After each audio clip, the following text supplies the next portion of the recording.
கன்னியாகுமரி மாவட்டம் நாகர்கோவிலில் உள்ள காய்கறி சந்தைகளில் தற்போது காய்கறிகளின் விலையானது திடீர் உயர்வை சந்தித்திருக்கிறது. அண்மை செய்தியாக விவரங்களோடு செய்தியாளர் ஜெயகரன் இணைப்பில் இருக்கிறார். ஜெயகரன் வணக்கம்.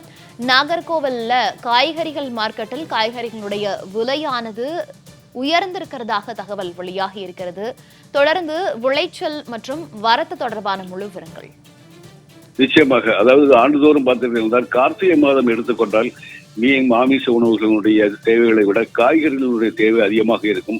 அந்த மாதங்களில் பார்த்தீங்கன்னா கார்த்திகை மாதம் எடுத்தால் காய்கறிகளுடைய விலை பல மடங்கு உயரும்.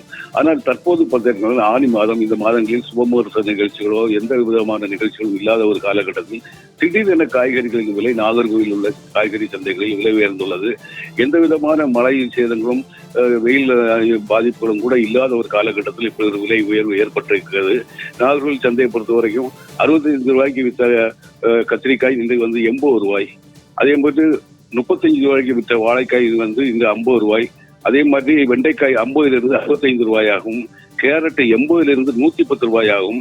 வெள்ளரிக்காய் 25 50 ரூபாயும். ஆக எல்லா காய்கறிகளுமே 25 ரூபாய் 30 ரூபாய் என விலை உயர்ந்துள்ளது. இதனால் காய்கறி சந்தைக்கு வருபவருடைய எண்ணிக்கையும் கூட இது கணிசமாக குறைந்துள்ளது. என்றும் காலை நேரங்களில் காய்கறி சந்தை, நாகர்கோவில் காய்கறி சந்தை எடுத்தால் மக்கள் கூட்டம் அலைமோதும்.